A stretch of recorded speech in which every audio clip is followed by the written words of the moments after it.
बढ़ती हुई टैरिफ में वो जो एक बुरे बालों वाला फूफा है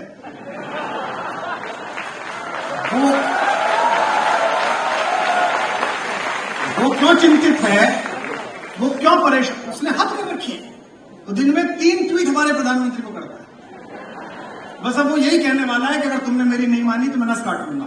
अरे भाई, तुझसे कोई बात नहीं कर रहा तो अपना काम करे। एक स्वाधीन देश है और दूसरे प्रकार का नेतृत्व है।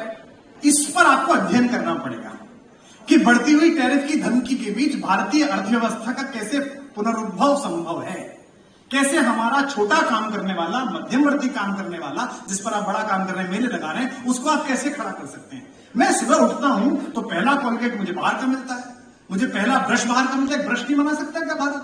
एक रेजर नहीं बना सकता? यह अच्छा अवसर मिला है। मुझे आज भी याद है कि अटल बिहारी वाजपेयी जी ने पोखरण का विस्फोट किया था और इसके दूसरे वाले जो फूफा थे उन्होंने हम पर बैन लगाया था। उसके बाद भी हम जीवित रह गए थे क्योंकि इनको यह नहीं पता कि हम महाराणा प्रताप की उस वंशवेल के पुष्प हैं जो घास की रोटी खाते हैं। हम मुख्यमंत्री के खिलाफ चुनाव प्रचार कर सकते हैं, उनके खिलाफ लड़ सकते हैं, प्रधानमंत्री के खिलाफ लड़ सकते हैं, लेकिन विश्व का दूसरा कोई महनीय अहंकारी शासक अगर मेरे प्रधानमंत्री से लड़ रहा है तो किसी पार्टी के व्यक्ति से नहीं लड़ रहा है, वो भारत से लड़ रहा है, वो भारत का नाते उसके साथ। मुझे बड़ी कोफ्त होती है कि बंबई में एक दूसरे कैडर के अभिनेता, पहला कैडर के है भी नहीं, उनकी तीसरी पत्नी के दूसरे बच्चे के पीछे आप भागे हुए। अब वो मुड़ा, अब उसने खाया, अब उसने खिलौना गिराया, वो तो उन लोगों ने सुविधा नहीं दी वरना बाथरूम में भी जाए। मैं ये नहीं कहता कि सूचना नहीं मिलनी चाहिए। अब आप क्या कहते हैं, लोग ऐसा देखना चाहते हैं। नहीं, लोग देखना नहीं चाहते, आपने ऐसा देखना सिखाया। आपको ये सरल लगी, आपको ये बात बहुत अच्छी लगी। हाँ, टैरिफ बढ़ती हुई टैरिफ में वो जो एक बुरे बालों वाला फूफा है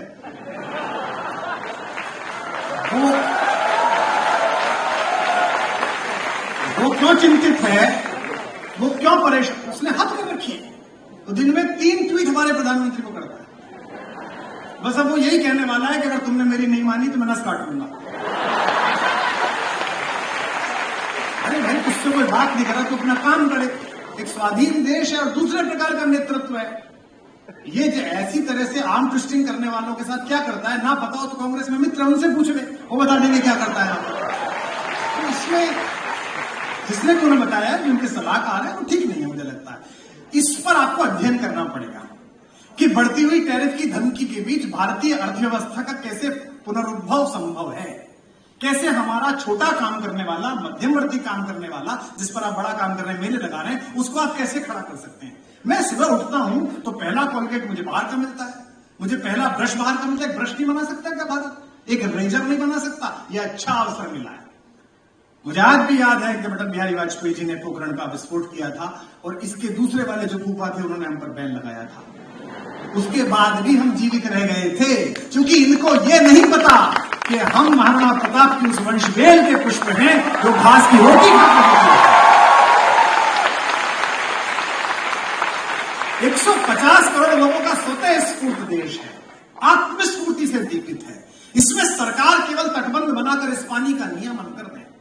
और एक बात मुझे बहुत अच्छी लगी जो मुख्यमंत्री जी ने कहा कि हम तो जो भी सीट बेल्ट बांध देता है उसके साथ है। शिक्षा के हर परिसर में मैं यह कहता हूं, विधायी रूप से आप इस संस्थान के सर्वोच्च पद पर हैं मुख्यमंत्री जी, लेकिन शिक्षा और कला ये 2 क्षेत्र ऐसे हैं जिनमें सत्ता का नियंत्रण नहीं, प्रबंधन आवश्यक है। नियंत्रण संपूर्ण रूप से गुरु परिवार पर रहना चाहिए, कुलगुरु पर रहना चाहिए, विश्वविद्यालय के प्राध्यापकों पर रहना चाहिए। ये जिस दिन जो सत्ता सीख जाएगी उसी का भला होगा, व्यवस्था जहां सीख जाएगी। हम अभी एक इंजीनियरिंग कॉलेज के उद्घाटन के लिए गए थे, उनके 7-8 इंजीनियरिंग कॉलेज है, बड़े उद्योगपति। उन्होंने मुझसे कहा कॉलेजों में गुणवत्ता नहीं आ रही, मैं गुणवत्ता कैसे लाऊं। तो मैंने उनको एक वैसी बात की, उसके बाद मुझे अब पता है आगे नहीं बुलाएंगे मुझे। तो मैंने उनको कहा कि चेयरमैन साहब, जिस दिन आपका चैम्बर छोटा और इस इंजीनियरिंग कॉलेज के डायरेक्टर का चैम्बर बड़ा हो जाएगा, उस दिन से इस परिसर में गुणवत्ता आनी प्रारंभ होगी। बहुत दिन बाद मैंने एक कुलगुरु देखा है, उज्जैनी में विक्रम विश्वविद्यालय में डॉक्टर शिवमंगल सिंह सुमन कुलपति हुआ करते थे। भागलपुर विश्वविद्यालय में राष्ट्रकवि रामधारी सिंह दिनकर कुलपति थे। अन्यथा कुलपतियों की, कुलगुरुओं की आभाएं राजनीतिक अतिक्रमणों के कारण क्षीण होने लगी। उनके निजी अनुभव, उनकी निजी मेधा, उनकी निजी प्रतिभा से तो आपका यह भी सौभाग्य है कि इस परिसर के प्रारंभिक दर्द समझने वाला एक दर्दमंद हमसफर आपको मिला है कुलपति के रूप में, कुलगुरु के रूप में। आपका यह भी सौभाग्य है कि एक ईमानदार व्यक्ति मिला है। ये भी पता है जो पेड़ जहां लगेगा वहीं रहेगा, जो फर्नीचर जहां रहेगा वहीं रहेगा, जो नियुक्ति होगी वो सही नियुक्ति होगी। और आपका यह भी सौभाग्य है कि मुझ जैसा व्यक्ति जिसे अच्छी सरकारें और अच्छे हमारे मित्र भी 35 से 30 लाख नहीं करवा पाते, वो फिर भी आपके बीच आता रहेगा। ये भी आपका सौभाग्य है। तो मैं कुलगुरु जी आपसे अनुरोध करता हूं कि एक समय देखकर, क्योंकि अब तो समय की सीमा है, मुख्यमंत्री जी का समय निश्चित रूप से प्रतिपल व्यस्त है, मैं समझता हूं। ऐसी भी व्यवस्था बनाइए कि कैंपस में जिसको भी बुलाएं, आप हमें भी बुलाएं, किसी को बुलाएं, तो एक दिन 1 घंटे के लिए नहीं, 6-7 दिन के लिए बुलाएं, जो जाकर क्लास पढ़ाई जाए, बच्चों के साथ संवाद किया जाए। क्योंकि आपके मस्तिष्क से, आपके तो इतने संबंध हैं नोएडा में सबसे, और हमारे भी सबसे संबंध हैं, इनके मस्तिष्क से ये भय जाना चाहिए, ये अपरिचय जाना चाहिए कि ये फला पत्रकार है, ये तो बहुत बड़े हैं। तो आपको पता चलेगा कि जो बड़े हैं वो भी इसी प्रक्रिया से निकले हैं जहां आप खड़े हैं। आपका मार्ग उनसे भी आगे का है, आपकी प्रतिभा और आपकी चेतना उनसे भी विराट है, और सबसे बड़ी बात है आपकी तटस्थता और ईमानदारी उनसे बेहतर तो है ही, इसकी तो कसम खाई जा सकती है।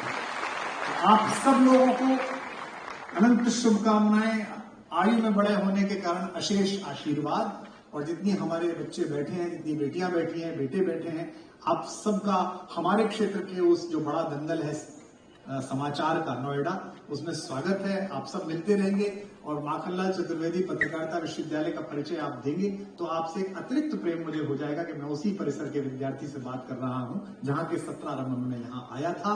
राम कथा में संचार, जो थोड़ा मैंने कहा है, मैं समझता हूं कि 2 ही पात्रों को केवल आप पढ़िए, एक अंगद को और एक पढ़िए आप हनुमान को, और फिर उनकी शक्ति देखिएगा। दुर्भाग्य यह है कि बंबई की अधकचरी मस्तिष्क जीविता ने हनुमान जी को उपहास का पात्र बना दिया। दुर्भाग्य यह है कि उसके बाद भी वो गर्वित थे, और दुर्भाग्य है कि उनसे पूछा गया कि आपने हनुमान जी से गाली क्यों दिलवाई, तो उन्होंने कहा हनुमान जी तो जंगली थे। अरे आप वाल्मीकि रामायण ही पढ़ लेते, जिनके विषय में वाल्मीकि रामायण में स्वयं प्रभु राघवेंद्र सरकार पहले परिचय में कहते हैं, वाक्यज्ञम मधुरम इदम सुग्रीवम सचिवा कपि। हे लक्ष्मण, यह सुग्रीव का सचिव निश्चित रूप से वेदों का ज्ञाता है, अन्यथा इतना अच्छा व्याकरण, इतनी अच्छी भाषा कोई बोल नहीं सकता जो ये बोल रहा है। और अब हनुमान जी की पत्रकारिता की तटस्थता का वर्णन देखिए। इस पर आप ध्यान रखिएगा, इसे नोट करिएगा अपने जीवन में सदा। हनुमान से बड़ा राम जी का कोई भक्त नहीं है, इसीलिए इस देश में भरत जी का मंदिर नहीं है, सुग्रीव जी का मंदिर नहीं है, हनुमान का मंदिर है। मुझसे किसी ने पूछा था कि सुग्रीव का मंदिर क्यों नहीं है, जबकि सहायता तो सुग्रीव ने ज्यादा की थी, हनुमान जी तो उनके प्रधानमंत्री, तो उनका क्यों मंदिर है? सुग्रीव की सहायता ट्रीटी थी, तुम मुझे मेरा राज्य दिला दो, मैं तुम्हें पत्नी दिला दूं। जब आप किसी के साथ ट्रीटी करते हैं, व्यापार करते हैं, तो नुकसान फायदा देखते हैं, आप व्यापार देखते हैं। हनुमान की भक्ति समर्पण है, प्रभु मुझसे कुछ नहीं चाहिए, मैं जो कुछ कर सकता हूं वो आपके लिए समर्पित है, बताइए क्या करना है। इसीलिए हनुमान का मंदिर है। वही हनुमान जब रावण से मिलकर आते हैं, तो रावण से मिलकर आने के बाद जो उन्होंने भगवान के सामने, राघवेंद्र सरकार के सामने रावण का वर्णन किया है, वो पत्रकारिता का सर्वश्रेष्ठ उदाहरण है। शत्रु में भी क्या अच्छाई है इसका वर्णन किया है। अहो रूपमान द्युति सर्व लक्षण लक्षण, कहते हैं वो इतना सुंदर है प्रभु, समस्त प्रकार के लक्षणों से युक्त है। उसकी नासिका ऐसी है, उसके कुंतल ऐसे हैं, उसकी आवाज में बेस इतना है, जैसे हमारे संचालक जी, उसके बाद में इतना बेस है, वो ऐसे बोलता है, वो ऐसे संतुष्ट करता है। यह किसकी प्रशंसा कर रहे हैं? राम जी के घनघोर शत्रु अनाचारी रावण की, जो परिस्थिति का हरण कर चुका है। लेकिन इससे मैं भूमिका में किसमें? पत्रकार की भूमिका में। तो मंत्री जी फूफा लगते हैं, लेकिन चैनल का माइक हाथ में हो और मंत्री जी का अनाचार हो, तो अंदर के हनुमान को जगाना कि सच तो बोलना ही पड़ेगा, बात तो करनी पड़ेगी। यह सब सर्वोत्कृष्ट उदाहरण है। दूसरा पत्रकार भेजा गया है जानकारी लेने के लिए और बात कहने के लिए, दूसरे पक्ष में अंगद भेजा गया है। अंगद जैसा पत्रकार, इसमें एक बात सदा ध्यान रखना, सब कुछ छोड़ देना, सब में तटस्थ रहना। केवल एक चीज है जिसमें अपनी पत्रकारिता की मर्यादा को भी एक तरफ रख देना, वो है राष्ट्र धर्म। देश पर्दा का। तो ये मत सोचना, क्योंकि हमारे देश में कुछ लोग ऐसे भी हैं जो पत्रकारिता की आड़ में, तो ये मत सोचना, क्योंकि हमारे देश में कुछ लोग ऐसे भी हैं जो पत्रकारिता की आड़ में राष्ट्रधर्मिता के विपरीत जाते हैं। हम मुख्यमंत्री के खिलाफ चुनाव प्रचार कर सकते हैं, उनके खिलाफ लड़ सकते हैं, प्रधानमंत्री के खिलाफ लड़ सकते हैं, लेकिन विश्व का दूसरा कोई महनीय अहंकारी शासक अगर मेरे प्रधानमंत्री से लड़ रहा है तो किसी पार्टी के व्यक्ति से नहीं लड़ रहा है, वो भारत से लड़ रहा है। मैं भारत का नाते उसके साथ। अंगद को भेजा गया, अंगद पहली रात गया है मनाने के लिए आखिरी प्रयास में, क्योंकि एक बार फिर प्रयास किया जा रहा है। हनुमान ने कहा मैं जाऊं, भगवान ने कहा तुम मत जाओ, तुम पिछली बार गड़बड़ हो गई, तुम जाओ। अंगद तुम जाओ। अंगद गया। अंगद शालीन है, लेकिन अंगद ने संवाद किया है वो किस प्रकार मनोबल क्षीण कर सकता है पत्रकार, अनाचार को किस प्रकार उसके मनोबल से हीन कर सकता है। अंगद इसका उदाहरण है। अहंकार में पड़े हुए रावण ने पूछा कौन है, किसका लड़का है, कौन है, कौन को सुत, बाली का। को बाली, कौन बाली, जानता तो है कि बाली कौन है, लेकिन आप चमचों से घिरे हुए बैठे हो और एक ऐसा आदमी है जिसके पिताजी ने आपको पीटा हो, तो आप ये थोड़ी कहोगे कि मैं पिताजी को जानता हूं। कौन को सुत, बाली का, को बाली। तो वो अहंकार में नहीं कहते। अंगद कहते न जानिए, भूल गए, शायद आपको याद नहीं होगा, मेरे पिताजी वही बाली जिन्होंने आपको मार के यहां दबाया और 7 बार सागर की परिक्रमा करी, उन्हीं का था। कौन को सुत, बाली को बाली न जानिए, पोटरी कांख में चापी रहे, सागर साथ नहात बखानिए। फिर पूछता है सागर कैसे तरे हो, समुद्र कैसे पार करा, इतना दुष्कर काम। जैसे गोपद, जैसे गाय पैर रखते कीचड़ में उसको पार कर लेते हैं। और आखिरी बात जो कही है उस पर तो उसी रात रावण युद्ध हार गया, उसका मनोबल टूट गया, उसके चेलों का मनोबल टूट गया। कौन को सुत बाली का, सागर कैसे तरियो जैसे गोपद। काज कहा, किस लिए आया है, तो बोले कि मैं किष्किंधा में रहता था, मैंने सोने के चोर देखे, चांदी के चोर देखे, पशुओं के चोर देखे, दूसरे की पत्नी का चोर नहीं देखा था, उसे देखने की बड़ी इच्छा थी, तो इसलिए काज कहा सिय चोर है देखो सीता की।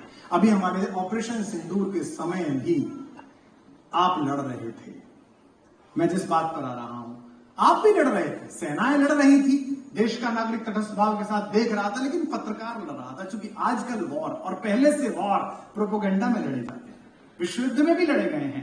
कोई बाप अपने बेटे का नाम दुर्योधन नहीं रखता, कोई बाप अपने बेटे का नाम बुरा शासन दुष्शासन नहीं रखता, कोई बाप अपनी बेटी का नाम चरित्रहीन नहीं रखता। दुष्शला, उसका नाम सुशीला है, उस दुर्योधन का नाम सुयोधन है, उस दुशासन का नाम सुशासन है। पर चूंकि पांडव विजेता हो गए और इतिहास लेखन सत्ता के जो निकटस्थ लोग होते हैं उनके हाथ में आता है, तो हारे हुए विलेन को दुर्योधन लिखा गया, उसको दुशासन लिखा गया, दुश्शला लिखा गया। तो समय के वेदव्यासों, आपके हाथ में ये निर्णय है कि जब तक इस युग की महाभारत का निर्णय नहीं हो जाता, तब तक आप कौरवों और पांडवों के बीच कृष्ण की तरह खड़े हुए उसी तटस्थ भाव के साथ गीता पढ़िए जैसा उस योगेश्वर ने पढ़ा था जिसका जन्म।